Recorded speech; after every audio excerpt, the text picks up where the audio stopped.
Well, we've seen so many videos and stories coming out of Ukraine, and this morning we're actually able to talk live to someone who is there. Alexander Belkun was the translator for former Ukrainian President Viktor Yushchenko, who was in office from 2005 to 2010. Right in that Bush era. And so, Alex, first of all, thank you so much for taking the time to talk to us. Are you able to say where you are and how safe you are and when you fled? I think you were talking last week, I believe. Hi, Christy, and hi, everybody. And can you hear me? Okay, yeah. Yes, you are very Yeah, clear. great. It's a very funny feeling when I receive words of thanks from you guys because, in fact, it's me who has to express gratitude to all the good people of Cleveland, of Ohio, of the entire U.S., and beyond. It's a fantastic feeling to experience this global, without any exaggeration, global support, which is not only tremendously heartwarming, but very inspiring. You're, Now, yeah, Alex, you talked about being about 60 miles outside of Kyiv. So yeah. the civilians that are still left there's many that are fleeing, there's many that are staying to protect their homes, there's many that are stepping up to protect the country. What is your take on the civilians there and their courage to step up in Ukraine right now? I am based in a very comfortable recreation compound about 7 miles from the nearest town. And once in a while, we drive to this town to refill our supplies. And this town is very quiet, and there's no panic, there's no fear, no despair whatsoever. It's only rage, resolve, and this huge feeling of unity. Now, it's like I said, the supplies are available. Some of the items may be short in supply, but at least the basic stuff is easily available. There are some interruptions with the delivery of fresh milk and fresh bread, for instance, but it's only temporary. And in fact, people here, and I hear from my relatives and friends who stay in Kiev, even in Kiev, which is now in a siege, people can go for basic grocery shopping. So it's not desperate. Yes. Alexander, I want to talk, obviously you served in the government, so you're still within the inner circle. Russian forces seem to be frustrated. That's what we heard about yesterday. Putin thought this was going to be an easy win.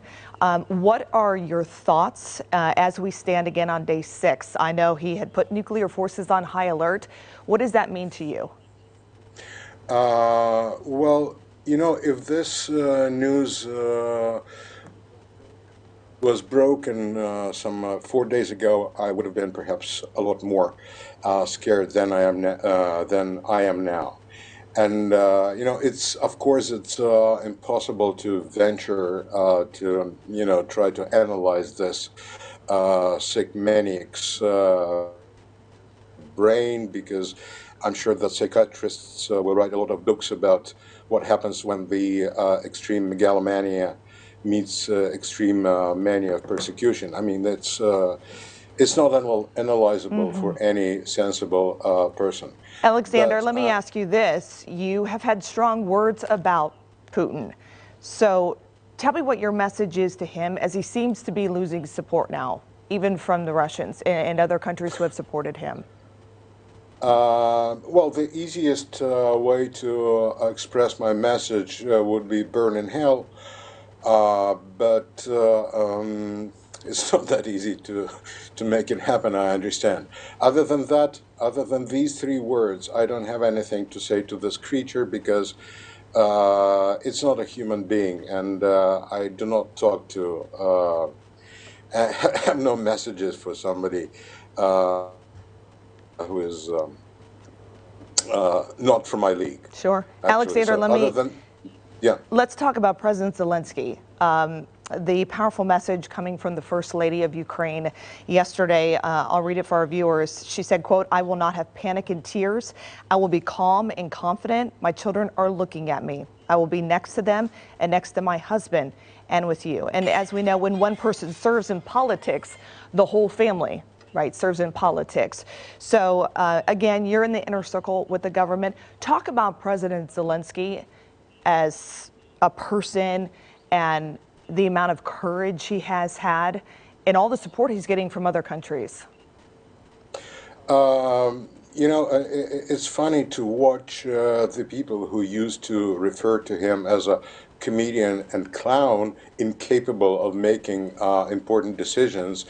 It's funny to watch the reaction now, because Zelensky turned out to be a fantastic leader, not only a leader in his business and entertainment capacity, but a national leader, and which Ukraine has not seen ever before. And I'm not talking about his almost 100% support rating that no politician in the past decades would enjoy. The nation really consolidates around him, and what he's doing to the nation is perhaps one of the most powerful messages that a government might send. So he doesn't question his nation, the nation doesn't question its leader. Alexander, at the beginning of our conversation, you were talking about the support from Cleveland. As you know, Cleveland's home to one of the nation's largest Ukrainian American communities. So they're all trying, obviously, a lot of them trying to get a hold of family and friends there. A lot of us here are figuring out what we can do as we all feel helpless. What would you say to our viewers in the community here? Well, any support is invaluable. I mean, even the words of your support, whether orally or in writing. There are a lot of web available things which you can use to find how you might help, whether financially or sending some material assistance, whatsoever. It's just Google Help Ukraine, and you'll see a lot of account numbers where you can make transfers or otherwise. I mean, the options are multiple, and but like I said, any assistance, whether moral or material, is extremely highly appreciated. You guys will never be forgotten for that. Oh, Alexander Bilkun, thank you so much for your time. Obviously, this is extremely heartbreaking, but know that we are all praying for each one of you. Thank you, Christy. Thank you, and we'll definitely win. Yes. Sooner rather than later. Absolutely. Thank you very much, and stay strong too. Bye-bye. Yes, you guys too. Thanks, Alexander. Bye. Wow, good interview. Well, thank Very you. good interview. Oh my gosh. And I tell you, he gave us some tremendous insight. Yes. And what I thought is what he said about, or what he said about Putin, and wasn't nice for sure. Was not nice. And you know, as we've been hearing the loss of support he's getting from his own people, and the pictures with people around him, just he's isolated. He's kind of like isolated himself. Very much so. He is public enemy #1 around the world, it seems. Yeah. Wow, very good interview. Yeah, Alexander is just such a nice guy, even lining up the interview. Him and his family have fled, and they are together right now. So, my goodness. All right. It is